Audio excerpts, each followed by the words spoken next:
Hey guys, and welcome back to Music Talk with John. Today I'm doing a video that I should have done a long time ago. I don't know when it was. It was last year. I know that part. Maybe it could have been all the way back in October. But Larry Graves, the Canadian Stud Muffin, and Glen Kellaway from the Basement, they were doing a live stream. And I don't know how we got on the subject. I was in the peanut gallery doing my goofy thing that I always do. And I forgot what it was, but anyway, we got into a jazz conversation, and Larry recommended a band, and then Glenn recommended a band. I said I'll check them out, and I'll make a video after I check out both bands, and I'll let you guys know what I think. Larry's was more of a maybe not quite a prog, but a crossover, like a rock fusion with jazz kind of thing more. And Glenn's was pretty much straightforward jazz from what I get out of it. So something they were both like, you got to try this. And when anybody goes, you got to really, when somebody's really passionate about something and I haven't heard them before, I'm like, I got to give it a try. I mean, these guys really like it, so at least not entertain it, but just check it out. Do them a favor, check it out. I mean, anybody that likes music always wants people to like the music they like and all that. So I was like, let me try them out. So I did, and what's funny is I did those. I gave them a listen. I do have a little rating system that I do. And then about a month ago, I was in the record store. About a month, yeah, about a month ago. And Rick over there at Kingfish, the guy that is starting to show up in my videos on Thursdays, what's new at the record store, he's like, oh, you got to check out Alkaline Trio. And I'm like, I have no idea. So I'm like, let me check that one out. Totally separate from Glenn and Larry.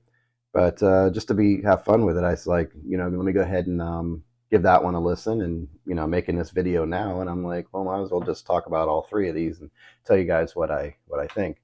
I left some room over here to bring up my awesome visuals, album covers. So we'll start with I was going to do a head-to-head with Glenn and Larry, since that was a team thing, and I'm going to throw in the Alkaline Trio as a bonus listen, or whatever you want to call it. And so let me take a look here. All right, so the two bands that were brought up, and I might make some notes here too while I'm talking to you, just in case. Come prepared to class.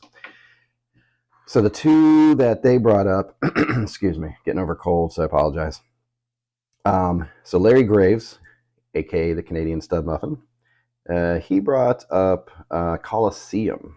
Never heard him before, and they had an album that came out in 1969 called Valentine Suite, and it's only 7 tracks.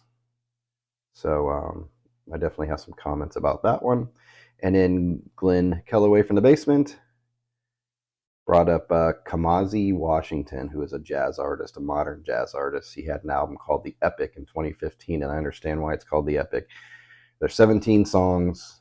I'll get into it more with the production and all that. So I didn't realize how long of an album I was getting into, so I kind of had to prepare myself for that. Especially jazz. I kind of like my jazz short and sweet. Blue Note Records, sometimes just 2 songs to a side, and they're good amount of time, but then they're kind of over. This was a lot of jazz to take in, so I had to kind of mentally prepare myself. I'll start with Coliseum. I'll give you my ratings afterward. So like I said, there's 7 tracks.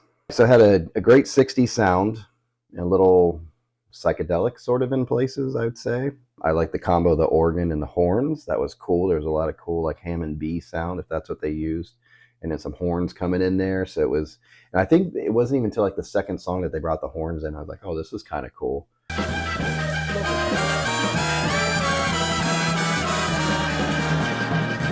So it started off strong for me. I like the nice running bass lines, and whoever was on the vocals reminded me of Paul Rogers at times. And there's bits of it that reminded me of what Billy Joel was doing with the Hassles. Not comparing the two bands, but it just reminded me what he was going for on that. So I don't know why I have this camera sitting here. It's not even being used. Get that out of the way. That's annoying. Just kept seeing something out of the corner of my eye. For me, it started off strong and got progressively, I don't want to say worse, but I just kind of lost what's the best way to say it? Just the songs weren't as strong at the end for me as they were in the beginning. So the first 4 songs between The Kettle, Elegy, Buddy's Blues, which I really liked a lot, and The Machine Demands a Sacrifice, I liked all those, gave them my highest rating. Then it got into Valentine's Suite, and to me that just kind of ran long. I liked it, but then it was just like, okay, what are you going to end? And that's, for me, some kind of, that's not good when you do that, right? When you want a song to be over or wondering when it's going to end. I'm not saying it's a bad song. It just kind of lost interest in it somewhere. Then Arthur's Mustache, very kind of psych names, right? Psychedelic. And Lost Angeles. Probably my least favorite song. It was the last song. So that was Valentine's Suite, 1969. Then I listened to Kamasi Washington and started off strong, so kind of wavered for me. This one's interesting. So 17 tracks, 2 hours of music. Definitely not for the jazz beginner, just too long. You can get into it later. It's definitely has hard bop feel and things like that later, but also these very epic. I mean, it's called The Epic, and I get it. It's very big.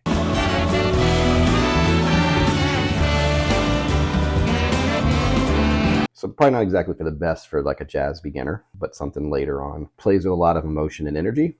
The sax, he's a very good sax player, Kamasi Washington, so makes the sax scream, even talk, I put at times. So there's a feel to it, a conversation with the instrument. It's kind of cool. Drums, percussion, piano, keyboards, organ sound, trombone, trumpet, violin, viola, cello, choir vocals. There's a lot of choir vocals in the background filling it in, so it does get epic. Big sound. That's the best way to describe it.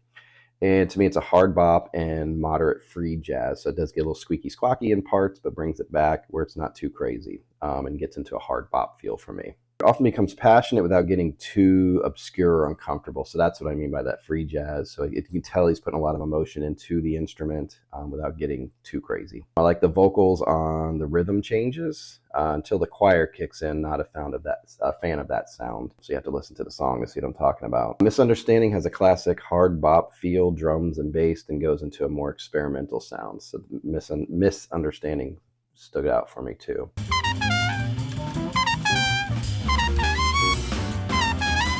So I did like both of the albums. They had high points, low points.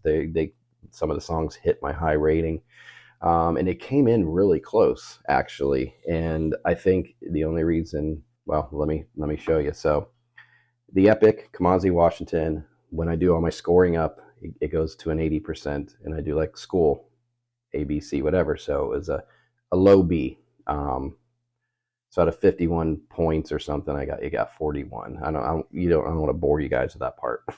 So anyway, it got an 80%, while the Epic, I believe, was 81% by Coliseum. I keep looking for the Epic. It's not the Epic.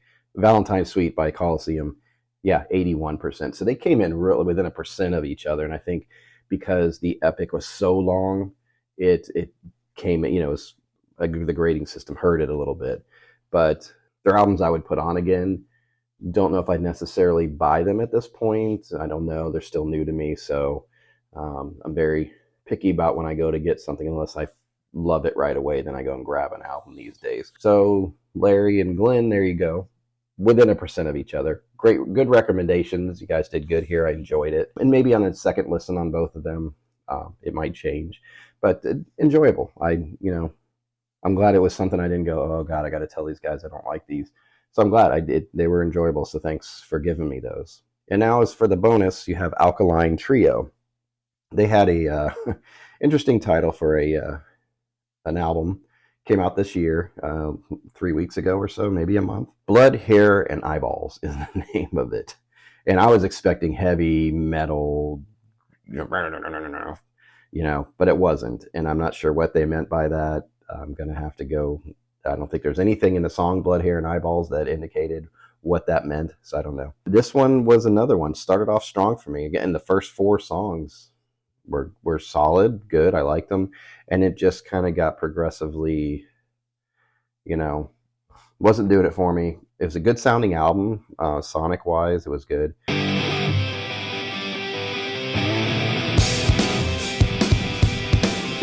Good melodies, good songs. Don't you call me out that one